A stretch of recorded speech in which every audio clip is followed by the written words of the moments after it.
నేను నా క్యారెక్టర్ని చెప్పుకొని మనం హైలైట్ అవ్వాలనే ఉద్దేశం నాకు లేదు. జరిగిన తప్పుని నేను ఎక్స్ప్లెనేషన్ ఇవ్వాల్సిన బాధ్యత నా మీద ఉంది మీ అందరి దగ్గరికి వచ్చి. అలాగే చూస్తున్న వాళ్ళ ప్రేక్షకులు కూడా చెప్పాల్సింది. కానీ నిన్న మీరందరూ లైవ్లు పెట్టారు. ప్రజల స్పందన మీరు చూశారు. అంత మాత్రం చేత నాకు సపోర్ట్ ఉంది నేను చెప్పట్లేదు.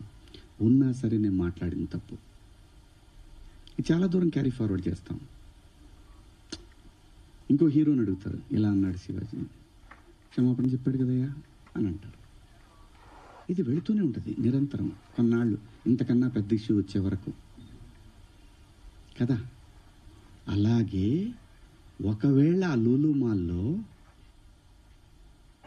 నిధి అగర్వాల్ పాపం ఆ పిల్ల బట్టలు ఏదన్నా ఒకటి జారితే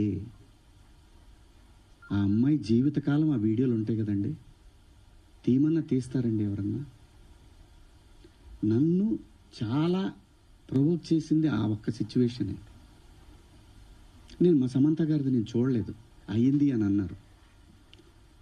నేనంటాను మీరంతా ఇప్పుడు నేను చెప్పిన మాట ఏంటి, అమ్మా మనకెందుకు ఈ దరిద్రం, ఇట్లా జనంలోకి వెళ్ళినప్పుడు కాస్త మంచి బట్టలు మీరు ఏమన్నా వేసుకోండి, చీరలు కట్టుకుంటారు. ఇప్పుడు మీరు వచ్చారమ్మా, చక్కగా నిండుగా వచ్చారు. ఎందుకు వస్తారు? మనకంటూ మనం ఒక చోటుకి వెళ్ళినప్పుడు మనకే ప్రమాదం లేకుండా మనల్ని ఎవడు విమర్శించకుండా బయటపడాలి అనేది ఉద్దేశం. అది నా ఇంటెన్షన్. శిక్ష వేసేవాడు కూడా ఫస్ట్ ఇంటెన్షన్ చూస్తాడు. ఇది ఏ ఇంటెన్షన్తో మాట్లాడాడు? జడ్జి అయినా, ఈవెన్ కేసు తీసుకునే ఎస్ఐ అయినా ఉమెన్ కమిషన్ దాకా పోవాలన్నా అయితే ఈ 2 పదాలు నాకంటే పెద్ద పదాలు ఎవరు వాడలేదు ఈ పరిశ్రమలో. నాన్నే ఎందుకు మీరు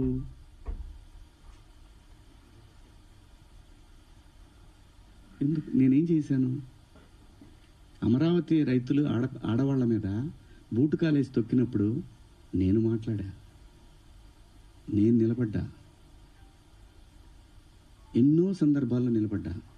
జంజీ కోసం ఫైట్ చేశాను నేను. రాబోయే తరాలైరా ఇవన్నీ, మీరు తినేస్తారంటరా అని అడిగాను నాయకుల్ని.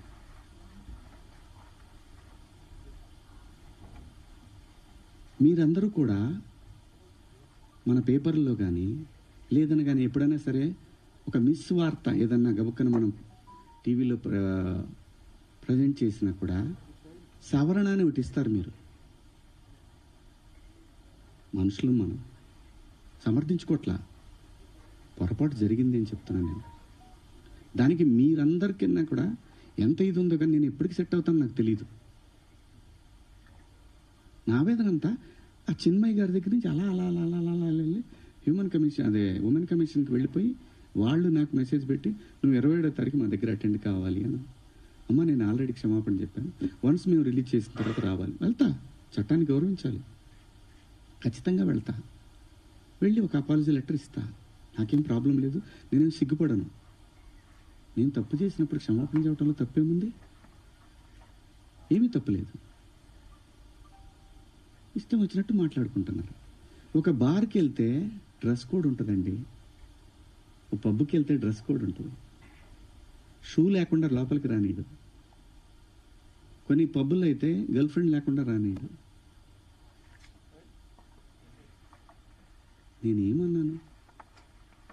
మనిషి ఆదిమానవుడు కోతి నుంచి మనిషిగా రూపాంతరం చెందిన తర్వాత ఇంగితం ఎక్కడ స్టార్ట్ అయిందంటే ఈ శరీర భాగాలు కనపడటం కరెక్ట్ కాదే, ఏదోటి కట్టుకోవాలి అనే జ్ఞానం అమ్మకు వచ్చిందో నాన్నకు వచ్చిందో తెలియదు, వచ్చింది. అలా అలా బట్టలు తయారు చేసుకునే లెవెల్కి వచ్చి బట్టలు కప్పుకోవటం, బట్టలు వేసుకోవటం దాకా వచ్చింది. మంచి వేసుకోమంటాం తప్ప అండి? కాదు, ఇదేం సిస్టము, ఆ సిస్టమ్కే పోతామన్న వాళ్ళు పోవచ్చు, ఎవరో తప్పేం లేదు. ఎవరిష్టాలు వాళ్ళవి. ఇక్కడ నాకు కాన్స్టిట్యూషన్లోని సెక్షన్స్ గురించి చెప్తా. ఈ సెక్షన్ ప్రకారం మహిళల్ని అని చెప్పి టిఎఫ్ఐ ఉమెన్ వింగ్ పెట్టారు. చట్టం నాకు తెలుసు, కాన్స్టిట్యూషన్ చదువుకున్నాను. భారత రాజ్యాంగము హక్కులతో పాటు బాధ్యతలు కూడా ఇచ్చింది. న్యాయమూర్తి దగ్గర ఒక కేసు వెళ్ళినప్పుడు దాని తాలూకా ఇంటెన్షన్ చూస్తాడు. Provoking also crime, provoking also crime.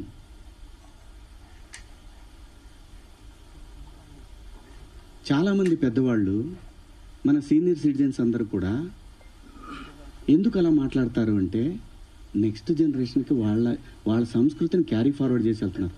వేసుకుంటారా వేసుకోరా మీ ఇష్టం అమ్మా, నేనెవరిని చెప్పటానికి. అలా పోయినప్పుడు ఆ పిల్ల ఇబ్బంది పడితే అది చూసి తట్టుకోలేక మాట్లాడానే తప్ప ఎవరే బట్టలు వేసుకుంటే నాకేంటండి. పోనీ మీరు ఎవరన్నా ఆ పిల్లకి అండగా నిలబడ్డారమ్మా? ఒక్కళ్ళన్నా నిలబడ్డారండి? ఇది తప్పు, ఇంతమంది ఒక ఆడపిల్ల మీద దాడి చేయటం అని మాట్లాడారా? ఆ బిడ్డ కోసమే నేను మాట్లాడాను. రేపొద్దున మన తెలుగు యాంకర్లు కానీ, మన ఆర్టిస్టులు కానీ చక్కగా బట్టలు వేసుకొని వస్తారు. మన సుమా గారు కానీ, ఝాన్సీ గారు కానీ, ఉదయభాను గారు కానీ, పిల్లలు కానీ, కొత్త పిల్లలు కొంచెం యంగ్ బ్యాచ్లు కొంచెం అందంగా గ్లామర్గా కనపడాలని వేసుకుంటుంటారు. దానికి నెటిజన్స్ నుంచి వచ్చే సజెషన్స్ తోటి వాళ్ళు మార్చుకుంటారు. ఆ అమ్మాయి బయట నుంచి వచ్చిన అమ్మాయి. మనకి రెస్పాన్సిబిలిటీస్ కూడా ఉంటాయి కదా. నేనెవరిని హక్కుల్ని హరించడానికి? నేను ఎవరిని అనలేదే పలాను వాళ్ళ పేరు పెట్టి. బలైంది ఎవరు? ఇప్పుడు ప్రజల చేతిలో బలైంది ఎవరు? నాకేంటమ్మా. Also crime, provoking also crime.